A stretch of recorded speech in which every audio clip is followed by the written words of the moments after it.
My name is Megan Rhodes. I'm 34 years old. And this is the story of how I went from being the ignored daughter to the one dragged to court by my own parents, just for saying no.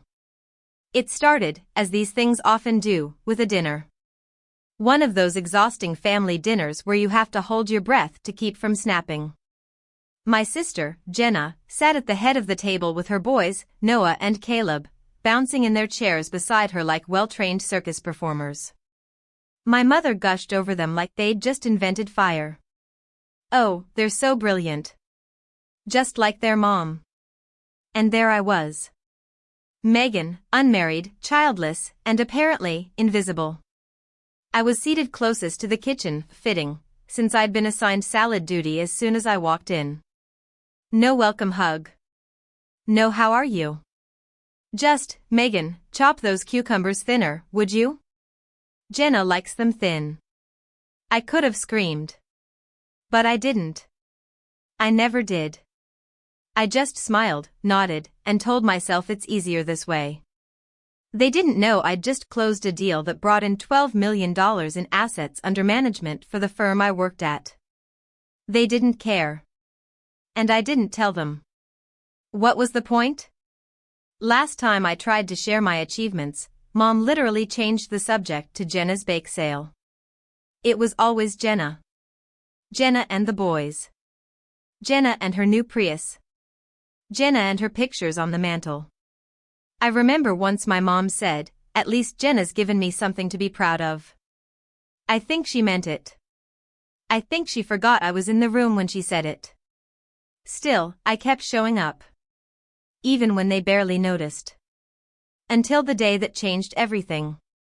I was sitting in my apartment, mid-Zoom call, running numbers for a quarterly hedge fund review, when my phone wouldn't stop buzzing. At first, I ignored it. But 12 missed calls from Mom, 3 from Dad, and even 1 from Jenna had me pausing the meeting. Something was wrong. I stepped out onto the balcony and dialed back. Megan, oh thank God, Mom said through tears. It's Jenna. Eli's been cheating. For over a year. With someone from his office. He left her. Took everything. She's completely shattered. I didn't even like Eli, but hearing the tremble in her voice, I sighed. Where's Jenna now? She moved into a rental in Dorchester with the boys. It's awful. Mold in the walls. And she's just broken. We don't know what to do. Of course they didn't. Because when the golden child falls, everyone panics.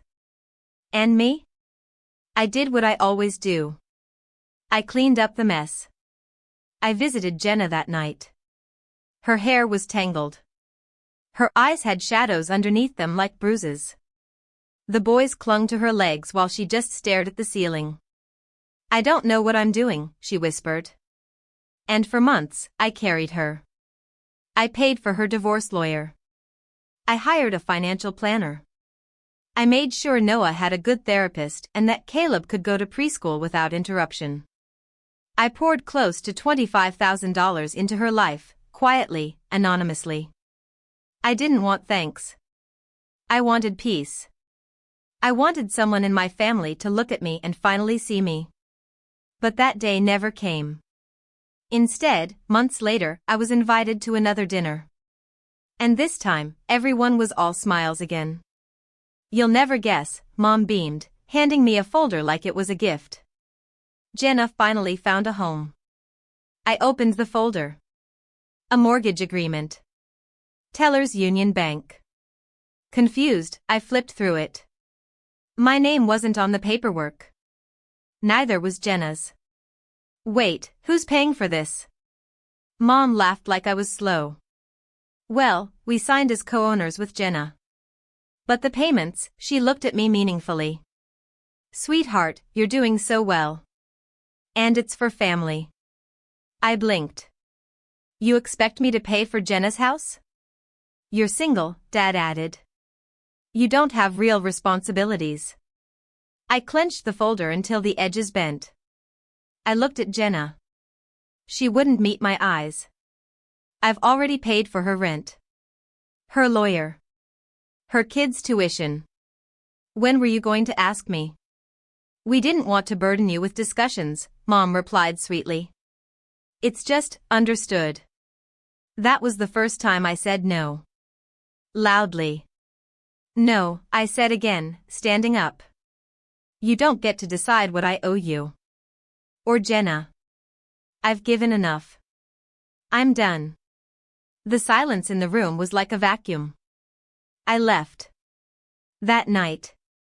With no hugs. No goodbyes.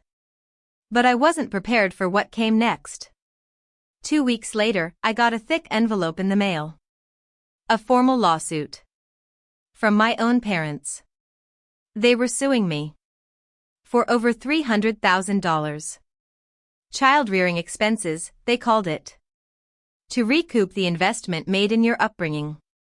I laughed. At first. Then I sat on the floor and sobbed until I couldn't breathe. I didn't sleep that night. I sat on the cold kitchen floor with the lawsuit in my lap, the words reimbursement of child-rearing expenses staring back at me like a slap across the face. Plaintiffs, Richard and Lorraine Rhodes. My parents. Defendant, Megan Rhodes. Me.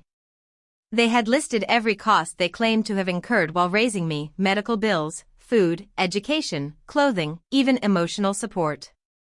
Line after line, they itemized my childhood like it was a purchase they now wanted a refund for.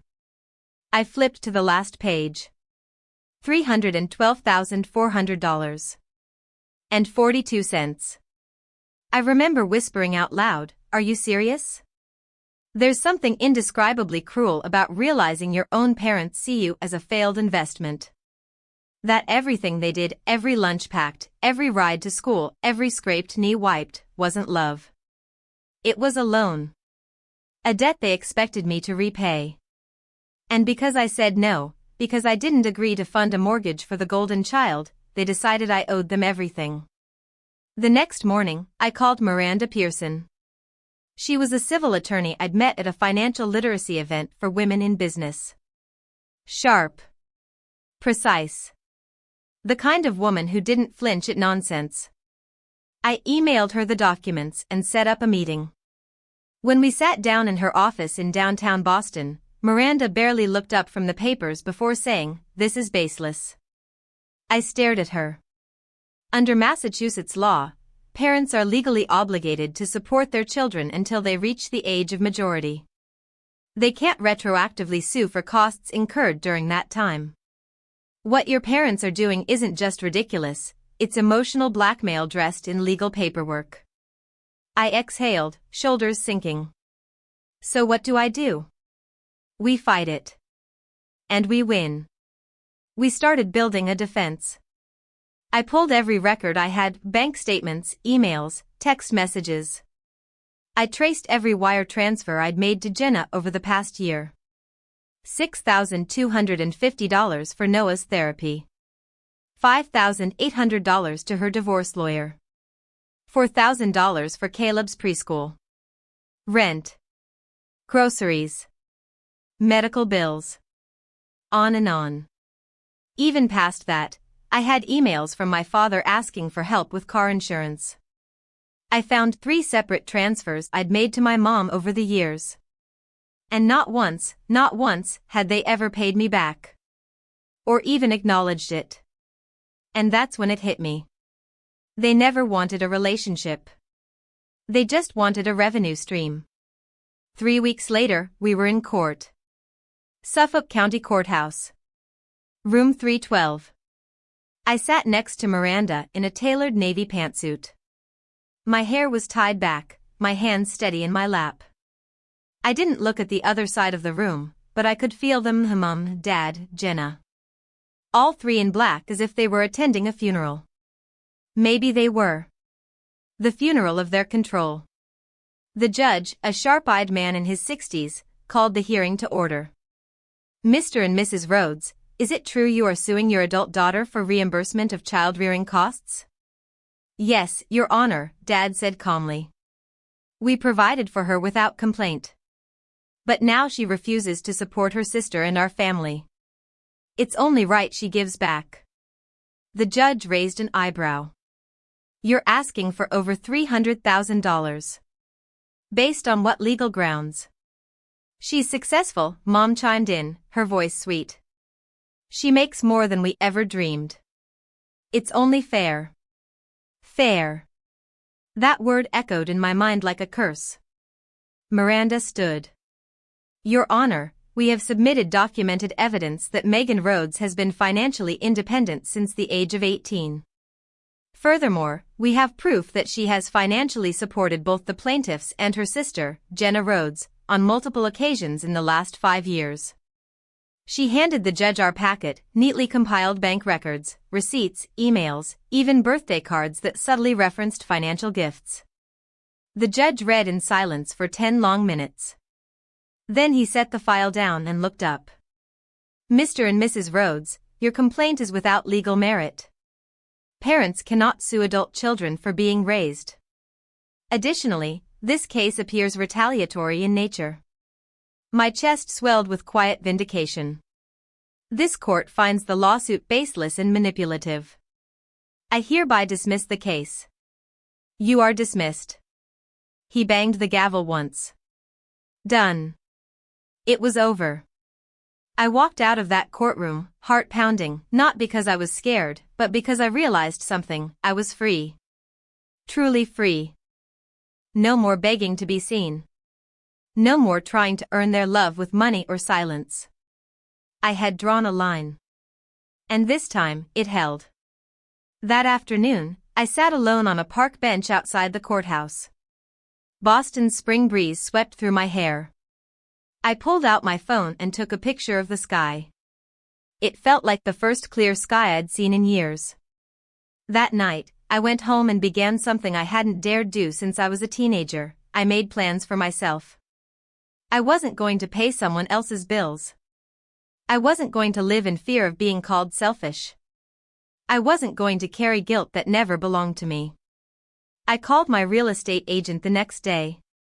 I'm ready to buy, I said. 3 weeks after the courtroom slammed shut on my parents' lawsuit, I closed on a house. A real house. Not a condo. Not a starter apartment. Not something that felt temporary, like I could be evicted at the whim of someone else's name on the lease. This place was mine. 3 bedrooms, a modest backyard, a small porch that caught the morning light just right. Nestled in Brookline, about 20 minutes from downtown Boston. Not extravagant. Not meant to impress. But it was beautiful in its simplicity. I remember standing in the doorway after the realtor handed me the keys. The house smelled like paint and new wood, faint traces of lavender from the previous owner. I dropped my keys in the dish by the entrance, took off my shoes, and stood still. No one was waiting inside. No banners. No congratulations. But I wasn't sad. For the first time in years, I felt still. Not stuck, still. There's a difference. I didn't have to ask permission to decorate. I didn't need to explain why I lived alone or why I didn't have children. I painted the walls the soft shade of green I'd always loved. Installed floating bookshelves in the hallway. Started a tiny herb garden by the kitchen window. And I named the stray cat that showed up Jasper. He didn't like being picked up, but every evening, he'd wait outside the porch, curl up at my feet, and purr like I was the only one who understood him. My phone stayed quiet for a while. No texts from Mom. No calls from Jenna. No guilt-ridden voicemails demanding to know why I hadn't reached out. Maybe they finally got the message. But then one morning in June, just as I was repotting basil by the back door, my inbox pinged. A name I hadn't seen in weeks. Lorraine Rhodes. Subject, an idea for the family. I should have deleted it. Should have marked it as spam. But I opened it anyway. Dear Megan. We know you're living alone now in that new house of yours, and we thought, maybe it's time to stop holding grudges. Jenna and the boys are still struggling. The rental is expensive and the neighborhood isn't safe. Wouldn't it be nice to have them stay with you for a while? You have 3 bedrooms. The boys could share one. Jenna can help with cooking and cleaning. It'll be just like family again. Let's move forward. We trust you'll make the right decision. Love. Mom and Dad. No apology. No acknowledgement of the lawsuit. No mention of the emotional grenade they'd thrown into my life. Just another demand, wrapped in fake warmth. I stared at the screen, my hands trembling, not with sadness, but with fury. I thought they'd learned. I thought I'd finally earned peace. But they still saw me as the bank account. The fallback plan. The spinster with space to spare and nothing better to do. That evening, I opened my laptop and wrote back. Mom and Dad. This house was purchased with my own money. You contributed nothing. I will not be hosting Jenna or her children. If I receive further pressure, I will involve legal counsel. Please do not contact me again. I hit send. Closed the laptop. Went out to the porch and sat beside Jasper as he cleaned his paws in the fading sun. But I should have known better. They weren't done. 2 days later, a handwritten letter arrived. Along with a drawing in crayon. A little house, with 3 people smiling. 2 stick figure boys. 1 woman labeled Auntie Megan. It was from Noah. I unfolded the accompanying letter. It was unmistakably my mother's handwriting.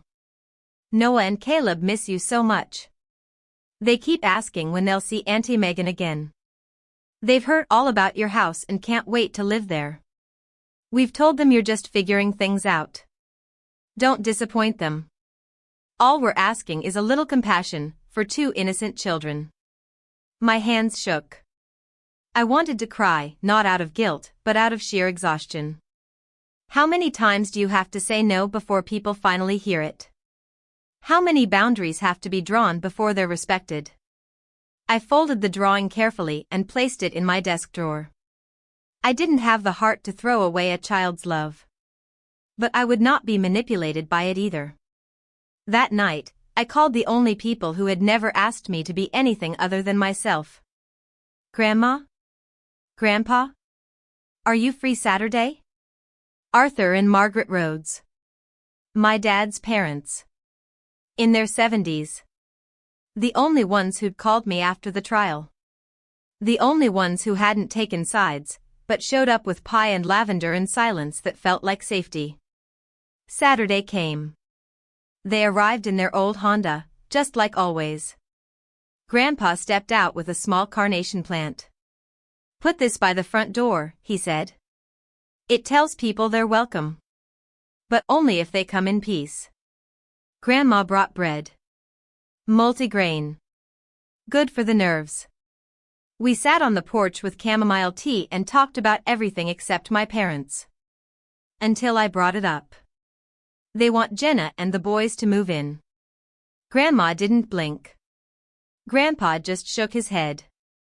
I once thought that after the lawsuit, they'd stop, he said.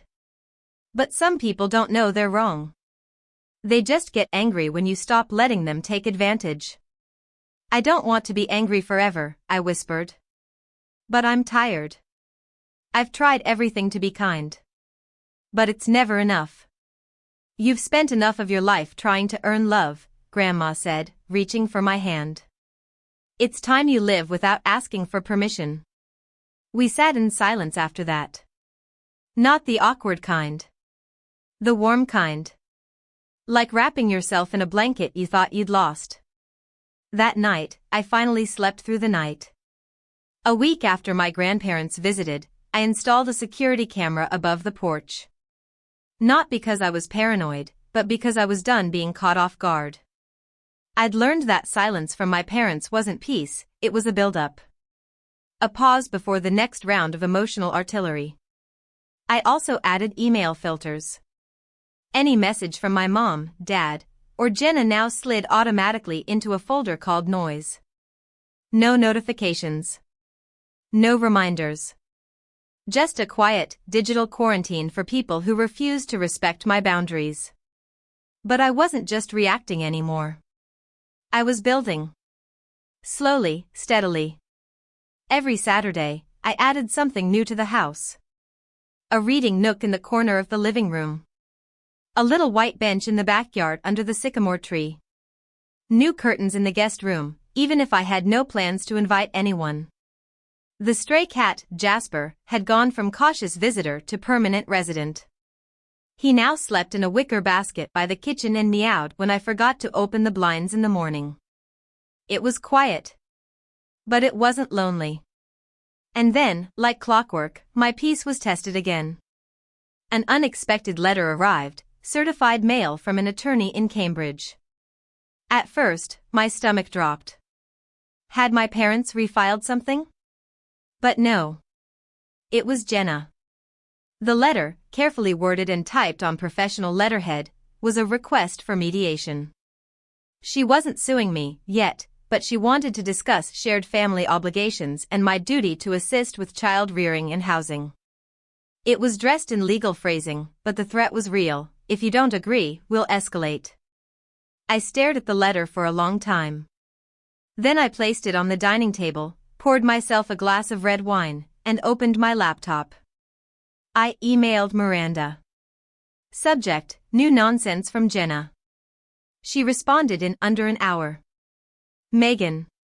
You have no legal obligation to house or financially support your adult sibling or her children. We'll send a formal reply to reject the mediation. If this escalates, I'm ready. Stay steady. And I did. I stayed steady. But I also realized something else. It was time to take control, not just defensively, but with clarity. Permanently. I scheduled another meeting with Miranda and told her everything.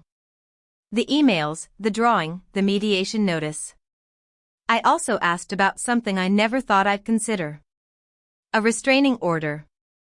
She didn't flinch. If this continues, if they persist in unwanted contact or use the children to emotionally manipulate you, yes, we can file. Family or not, the law protects your right to peace. I nodded. I wasn't afraid anymore. I was exhausted, yes. But my exhaustion had turned into a quiet, steel resolve. 3 days later, the reply was sent. A formal cease and desist notice. Professionally phrased. Legally binding.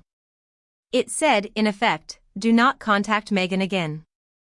Do not attempt to guilt, pressure, or entrap her in family obligations she never agreed to. Any further attempts will be considered harassment and met with legal action. And the letters stopped. At least for a while. The weeks that followed were uneventful in the best way. I learned how to make croissants from scratch. Painted a mural on my back fence. Started journaling again. Not about the past, but about the future I could finally shape on my own. And for the first time in my adult life, I allowed myself to wonder, what if I could be happy like this? No partner.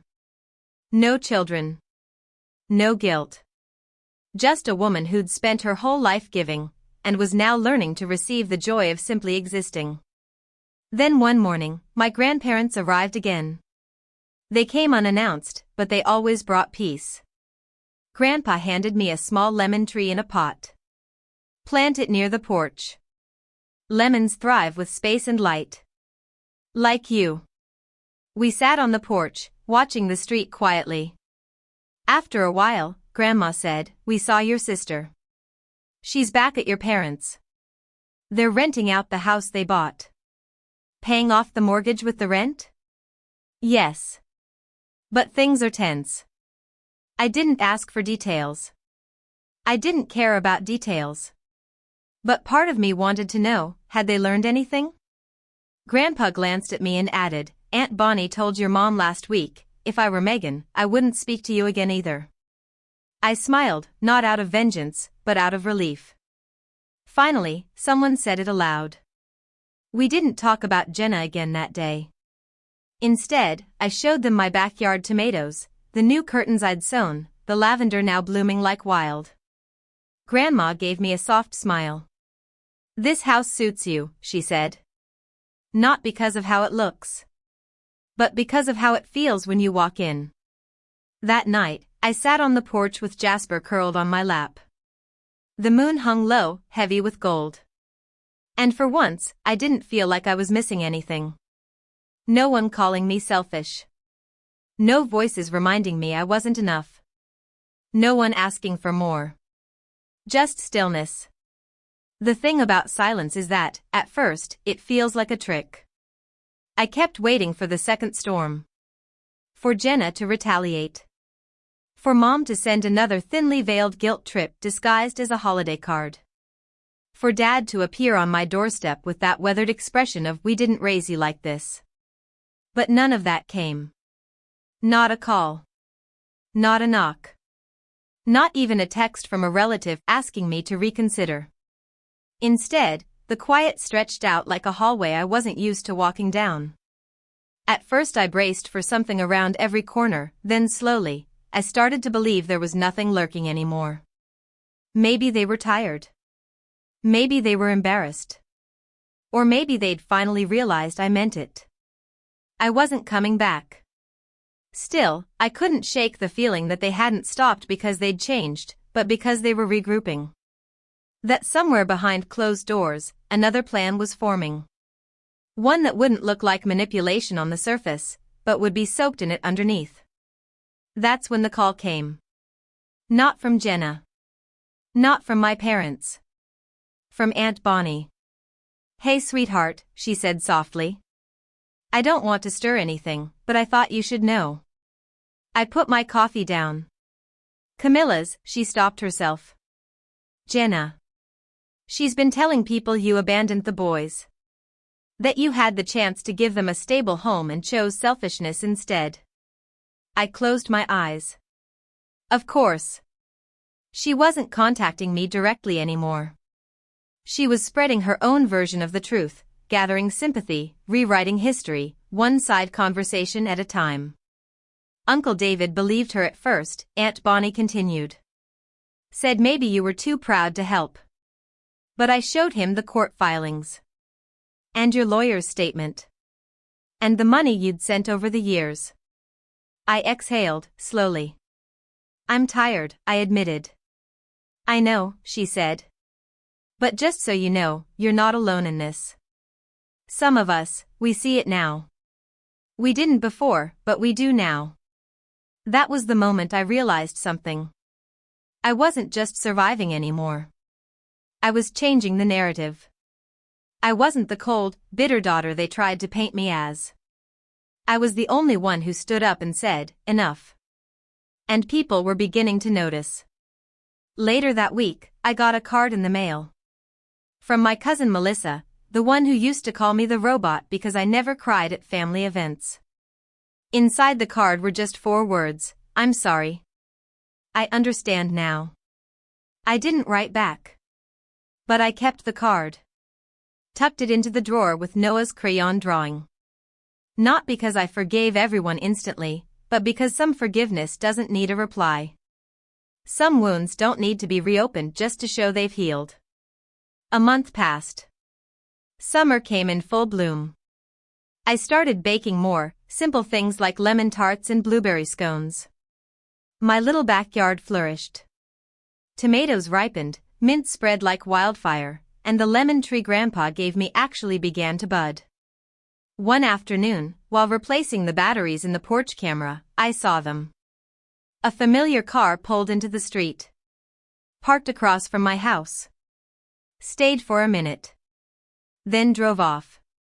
No one got out. But I knew the license plate by heart. It was my dad's. He didn't come to the door. He didn't call. But the message was clear. "We're still watching." I told Miranda the next day. "I don't think they're bold enough to try anything now," she said.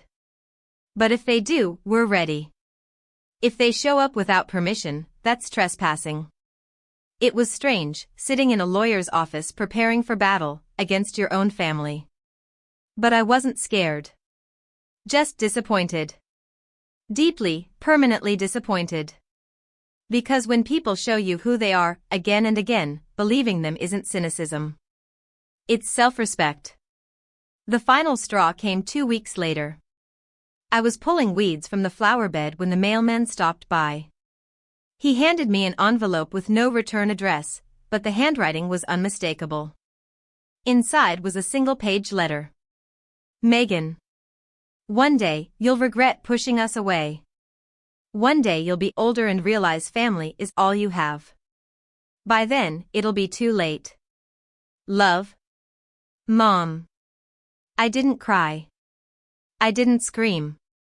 I walked inside, poured myself a glass of water, and stood by the sink, staring out at my yard. Jasper brushed against my leg, purring, oblivious to the emotional grenade I held in my hand. Then I walked to the fireplace, struck a match, and watched the letter burn. I didn't need closure anymore. I didn't need them to change. I needed peace. And I'd finally built it with my own 2 hands. Peace isn't always loud. Sometimes it's the absence of chaos. The quiet ticking of a clock on a Sunday morning. A cat curled by your feet. A garden blooming out back while the world continues to spin with or without your participation. That was my life now. And for the first time, it was mine. Completely. Quietly. Unapologetically. It was early autumn when I truly began to feel settled. I'd fallen into a rhythm, work during the week, gardening on weekends, book club on Thursdays. I tried new recipes, hung my own art, and repainted the bathroom a soft rose shade I knew Mom would have called tacky. I did it anyway. Jasper, now fat and comfortable, ruled the backyard like a furry dictator. My lemon tree had begun to bloom, just like Grandpa promised. And every few weekends, my grandparents came by with baked goods and gossip I never asked for, but always secretly enjoyed. Then, one Saturday afternoon, as I pulled a tray of rosemary bread from the oven, Grandma leaned over the kitchen island. Camilla moved back in with your parents, she said quietly. I didn't respond. They couldn't keep up with the mortgage, Grandpa added.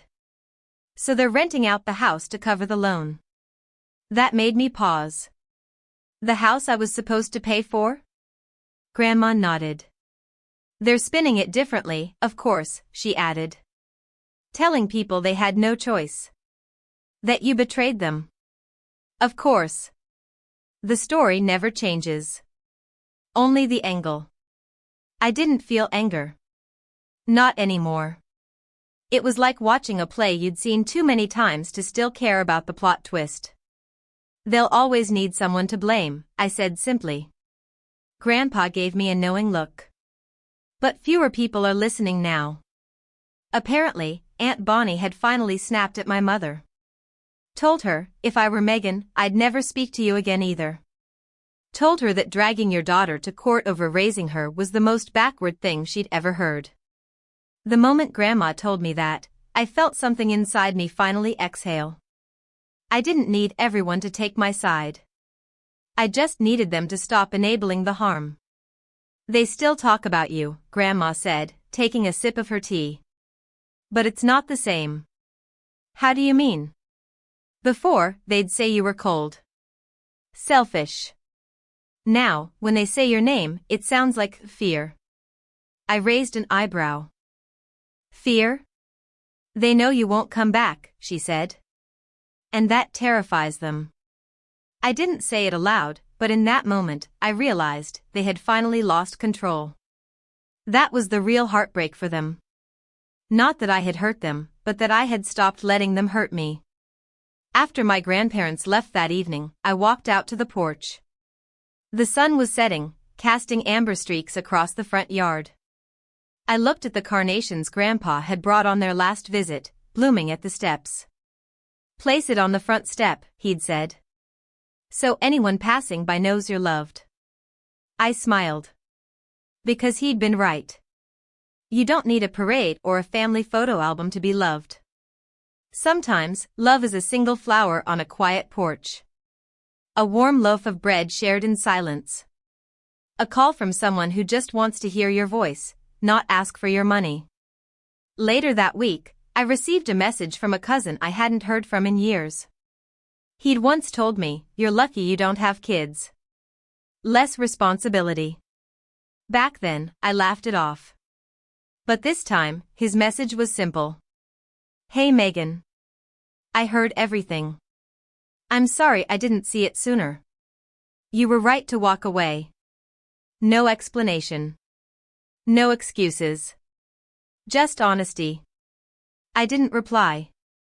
But I didn't delete it either. Because it reminded me, truth always takes time. But when it arrives, it hits like daylight breaking through a dense fog. And then, something unexpected happened. I received a letter from Jenna. Not a demand. Not a guilt trip. A letter. The handwriting was shaky. Familiar. But not arrogant. It was dated. Folded twice. And smelled faintly of fabric softener, like it had been tucked in a drawer too long. "Megan. I know I have no right to write you. But I'm doing it anyway. Not to ask for help. Not to apologize, though maybe I should. I just wanted you to know. I didn't think it would get this far. I thought Mom and Dad were just upset.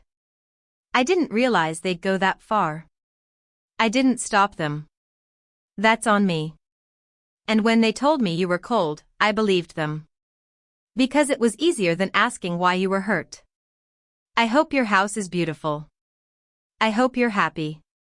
Tell the cat I said hi. Jenna." I stared at that letter for a long time. Not because it fixed anything. But because, for the first time, she hadn't asked for anything. I read Jenna's letter twice. Then once more, the next morning, while sipping tea on my porch as the early autumn sun peeked over the trees. It was the first time in years she'd reached out without pretending to be helpless, without manipulation buried between the lines. For a moment, I saw the girl she used to be, before the pedestal, before the comparisons, before our parents turned her into the family crown and me into the cautionary tale. Still, I didn't respond. Not because I hated her. I didn't. But because closure doesn't always come from dialogue. Sometimes, it comes from distance. Sometimes, healing means choosing silence over reopening a wound that's finally started to scar over. I folded her letter and placed it in the drawer next to Noah's drawing and Melissa's card. They didn't belong in the trash. But they didn't belong in my life either. Somewhere in the middle. Like shadows you no longer chase, but also no longer fear. That week, I added the final touch to my home. A small painting I'd been working on for months. A wide-open field. A figure standing alone, not lonely, but grounded, surrounded by tall sunflowers and a single tree in the corner. A golden breeze across her shoulders. A sense of motion without urgency. I hung it in the hallway, opposite my front door. The first thing you'd see when you walk in. The last when you leave. It was called enough. Because that's what I was now. Not more. Not less. Not proving. Not performing. Just enough. And then came the day that should have broken me. It was the first Saturday of November. I was in the backyard pulling out the last of the tomatoes when my grandparents arrived earlier than usual. Grandpa didn't joke this time. Grandma didn't smile. They brought news. My father had suffered a stroke. He'd survived, but his left side was partially paralyzed. He would need home care, likely full-time. "And your mother?" I asked. Grandma hesitated. "She's asking if you'll come see him." I stood in the yard, dirt on my gloves, sweat on my brow. The air was cool, but I felt heat rise up my neck. "Why?" I asked plainly. "Because she believes blood still matters," Grandma replied, just as plainly. But I told her, it doesn't entitle her to forgiveness. I nodded slowly. "Did Jenna ask for me?" "No," Grandpa said. "She's too busy caring for him to think about anything else." I returned to the tomatoes. Pulled another from the vine. Placed it in the basket. Grandma stepped beside me. You don't have to go, Megan. You owe no one anything. And I knew she meant it. That evening, I lit a candle, not for my father, but for my own grief. Not the grief of his illness, but the grief of a childhood spent proving my worth. The grief of all the birthdays I spent in corners, the promotions ignored, the tears swallowed just to keep the family peace. I let that candle burn for 3 hours. And when it went out, I didn't feel bitter. I just felt clean. Weeks passed. My parents didn't call again. Jenna didn't write again. And the silence? It held. But this time, it didn't feel like punishment. It felt like freedom. The holidays arrived. I didn't visit anyone. I didn't get any cards. Instead, I baked my first chocolate Yule log, hung white fairy lights on the porch, and mailed handwritten letters to the few people who had truly shown up for me. Aunt Bonnie, Melissa, and, of course, Arthur and Margaret Rhodes. I spent Christmas Eve with them in their tiny house in Salem. Grandpa made stew. Grandma burned the pie, and we laughed until we couldn't breathe. And for the first time, I didn't miss anything. Not the chaos. Not the guilt. Not the illusion of a family who never saw me. Only the warmth that had quietly been there all along. That night, I returned to my house, stepped into the living room, and saw Jasper curled on the couch beside my half-finished novel. The lavender by the window had survived the cold. The lemons were ripening, slow but sure. Everything in the house felt exactly as it should. And then, as if to punctuate that piece, I saw one final letter on the table. No name on the envelope. But I recognized the writing. Inside was a note. 3 sentences. No apology. We will no longer contact you. You've made your decision. We'll respect it, because we have no choice. I folded it once. Then placed it in the back of the same drawer with all the others. That was the last I ever heard from them. Years later, I would tell a close friend over wine, sometimes the greatest peace comes not from making people change, but from choosing not to follow them into their chaos. And she'd nod, not asking for the whole story. Because by then, it didn't matter. I had survived a family that tried to turn love into a contract. I had built a life not in defiance of them, but in devotion to myself. My name is Megan Rhodes. I am 34 years old. I live in a house I bought with my own hands. And that? That is more than enough. Megan's story reminds us that sometimes, the people who should protect us are the very ones we must protect ourselves from. That boundaries are not cruelty, but clarity. And that peace is not given. It is chosen. If you've ever been made to feel like you owe your worth to others, this story is your reminder, you don't. You owe yourself the life you deserve. If this story resonated with you, share your thoughts in the comments. Subscribe to Revenge Echoes for more true-to-life stories that reveal the strength it takes to walk away, and the peace that comes when you finally do.